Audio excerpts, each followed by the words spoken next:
akhir-akhir ini virus COVID-19 semakin merajalela, semakin luas penyebarannya, dan banyak sekolah yang diliburin, sehingga banyak siswa yang harus belajar di rumah. Nah, maka dari itu di video ini aku mau kasih tips bagaimana cara belajar mandiri di rumah yang efektif. Aku paham banget kalau misalnya belajar di rumah itu bosen, jenuh, dan kurang efektif. Apalagi kita nggak bisa nanya ke guru kita. Tapi karena keadaannya seperti ini, kalau misalnya kita keluar, kalau misalnya kita bertemu orang-orang, ya penyebarannya semakin parah. Sehingga alangkah baiknya kalau kita belajar di rumah dan melakukan yang kita bisa dengan maksimal. Asik. Oke, langsung mulai aja ya. Tips yang pertama dari aku adalah kita mempelajari dasar-dasarnya dulu. Ini kita bisa manfaatkan dengan baik untuk bisa memperkuat fondasi kita dalam memahami sesuatu. Misalnya nih, matematika, kita mau integral. Nah, sebelum integral, kita harus belajar turunan dulu. Untuk belajar turunan, kita harus ngerti limit. Untuk belajar limit, kita harus ngerti akar kuadrat. Untuk mengerti akar kuadrat, kita harus belajar logaritma dan eksponen. Jadi, dasarnya adalah logaritma dan eksponen, gitu kan. Jadi, kalau misalnya kita mau menguasai yang lebih susah, kita harus menguasai dulu yang lebih gampang. Sama seperti kalau kita naik tangga, kita nggak mungkin sampai di tangga ke 100 kalau kita nggak melewati tangga ke 1, 2, 3, 4, dan seterusnya. Begitu pula di pelajaran. Kita harus mulai dari dasar, kita harus kuat dulu dasarnya, baru kita bisa menguasai materi-materi yang lebih susah. Nah, jadi kalian bisa manfaatin waktu liburan ini untuk memperkuat fondasi kalian dan konsep kalian. Oke? Nah, tips berikutnya adalah kalian harus buat target. Di dunia ini, apapun butuh target, butuh tujuan. Kalau misalnya nggak ada target, nggak ada tujuan, kita nggak tahu mau ngapain. Ya udah, kita kayak ngalir aja gitu, nggak tahu mau kemana. Seperti pepatah yang mengatakan, yang mengikuti arus hanyalah ikan mati. Nah, kalian bukan ikan mati kan? Nah, jadi selama 2 minggu ini atau bahkan lebih, kalian harus buat target belajar. Nah, tips dari aku kalau misalnya kalian mau buat target adalah target yang kalian buat itu harus spesifik, realistis, bisa diukur, dan jelas. Oke, contohnya spesifik apa? Kalau misalnya kalian buat target, aku mau menguasai matematika. nah itu nggak spesifik, ya kan? Atau contohnya, Aku mau menghafali sejarah. wah, itu nggak spesifik. Yang spesifik kayak gimana? Contohnya, kalau matematika nih, aku mau menguasai integral, ya kan? Aku mau bisa logaritma. Kalau sejarah, aku mau menghafal sejarah kerajaan Majapahit gitu. Itu spesifik. Yang berikutnya target itu harus realistis, guys. Nah, yang realistis contohnya, aku mau ngerjain 7 paket UNBK tahun-tahun sebelumnya. Yang nggak realistis, Aku mengerjain 40 paket UNBK. ya bisa aja sih sebenarnya. Cuma kan 2 minggu gitu, masa 40 paket kan gila juga. Jadi gitu guys, kalau mau buat target harus spesifik, jelas, dan realistis, oke? Nah, kalau kalian udah buat target itu selamanya akan menjadi target kalau misalnya kita nggak melakukan sesuatu gitu. Kalau misalnya kita nggak melakukan apa-apa untuk mengejarnya.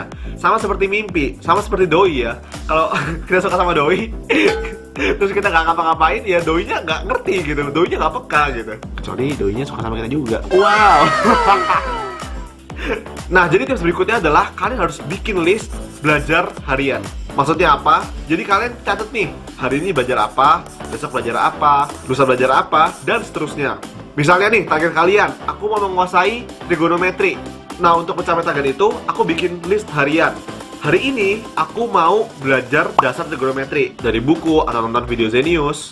Besok aku mau latihan 30 soal tentang yang aku pelajari hari ini, yaitu dasar-dasar trigonometri. Lusa, aku mau lanjut belajar materi sifat-sifat trigonometri seperti penjumlahan dan pengurangan. Hari berikutnya, aku mau latihan soal tentang apa yang aku pelajari di hari sebelumnya. Dan seterusnya sampai 2 minggu. Mungkin di hari terakhir kalian bisa buat review, atau kalian bisa uji kemampuan kalian dengan mengerjakan soal-soal trigonometri yang ada di internet. Bisa juga dari Zenius. Nah, dengan demikian, langkah-langkah yang kalian harus tempuh itu sudah jelas. Dan di akhir dari proses itu, kalau kalian menjalankan dengan benar, kalian akan mencapai target kalian.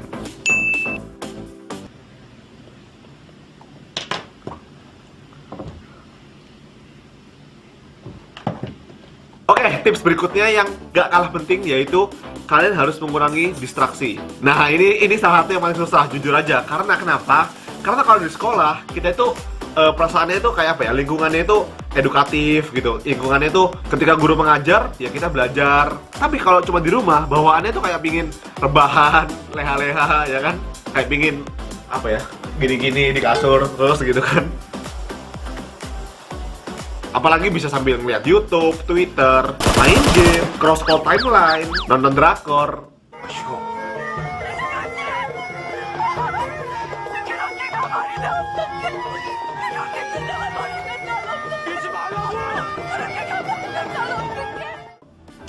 Dan banyak banget gangguannya yang buat kita itu rasanya malas banget untuk belajar.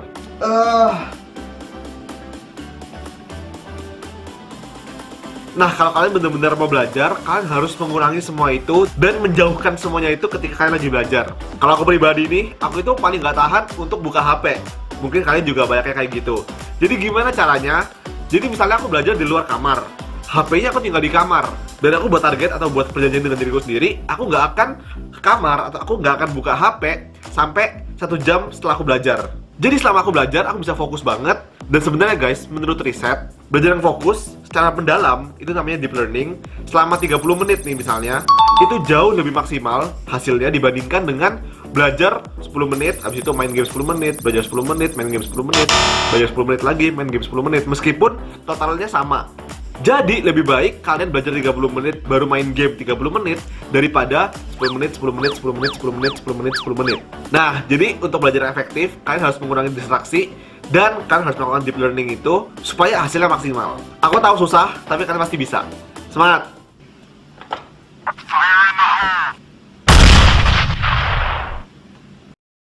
Nah, berikutnya karena kita harus di rumah, kita nggak bisa ketemu teman-teman kita, nggak ada yang kasih semangat dan sebagainya. Nah, kalian bisa buat grup online. Ini ngefek banget. Kenapa? Karena lingkungan itu pengaruh banget, guys. Kalau misalnya kalian lihat teman-teman kalian belajar, atau kalian bilang belajar bareng yuk, itu akan membuat motivasi kita tuh naik gitu. Nah, aku di Jepang, gimana caranya supaya aku semangat belajar? Aku ke perpustakaan. Kenapa? Karena di perpustakaan itu semua orang belajar dengan serius gitu. Ya meskipun aku nggak kenal sama mereka atau aku nggak ngomong sama mereka, tapi dengan melihat mereka belajar aja itu udah buat aku semangat gitu. Oh, aku harus rajin juga, aku harus semangat juga. Nah, kalian bisa buat grup online untuk belajar bareng, saling tanya-tanyaan, saling tukar informasi dan sebagainya. Tapi jangan gosip guys, belajar ya. Gosipnya nanti aja ya. Mantap jiwa. Nah, tips berikutnya nggak kalah penting. Ini khususnya untuk yang kelas 12 dari mau menghadapi ujian. Kalian coba deh ikut tryout online. Kenapa? Karena kalau kita belajar mandiri nih, kita belajar sendiri itu kita nggak tahu sejauh mana progres kita gitu. Dan kita juga nggak tahu sejauh mana teman-teman kita sudah belajar. Jadi tryout online itu penting banget karena kita bisa mengetahui sejauh mana kita belajar dan dari hasil TO itu kita bisa tahu teman-teman kita sudah sampai mana. Kalau ternyata kita tertinggal dari teman-teman kita, artinya kita harus bisa ngejar lagi gitu. Nah, kalau dari pengalaman aku sendiri, dulu itu aku sering banget ikut lomba. Lomba apapun aku ikutin, meskipun bukan lomba matematika, tapi ada matematikanya, kayak lomba farmasi, lomba teknik industri, dan sebagainya. Semua aku ikutin. Kenapa? Karena dari lomba-lomba itu, aku bisa menambah referensi soal. Itu penting. Kalian juga nih, kalau misalnya kalian banyak ikut TO, kalian banyak kerjain soal-soal, semakin banyak referensi soal yang kalian tahu, itu akan semakin mudah kalian dalam mengerjakan soal. Kenapa? Kayak, oh ini aku pernah ngerjain nih, atau oh ini rasanya mirip sama soal yang waktu itu deh, kayak gitu. Itu yang pertama. Yang kedua, kalian bisa ngukur kemampuan kalian. Itu penting banget. Kenapa? Karena bagaimanapun UTBK atau SBMPTN itu ada kuotanya kan. Nggak semua bisa lolos. Artinya itu adalah kompetisi. Kalau kompetisi, kalian harus tahu saingan kalian segimana. Sama kayak tryout online. Jadi menurut aku ikutin lomba, tryout dan sebagainya itu penting banget. Oke, jadi begitulah tips-tips dari aku. Selamat belajar buat kalian semua, tetap semangat. Dan mari kita sama-sama berdoa supaya penyebaran COVID-19 dapat dihentikan dan semoga semuanya lekas membaik. Dan buat semua teman-teman yang nonton video ini, jangan lupa jaga kesehatan, minum vitamin, pakai masker, cuci tangan, dan kalau nggak ada kepentingan mendesak, stay di rumah ya. Oke guys, jadi semoga video ini bermanfaat. Buat kalian semua yang sudah menonton, sampai ketemu.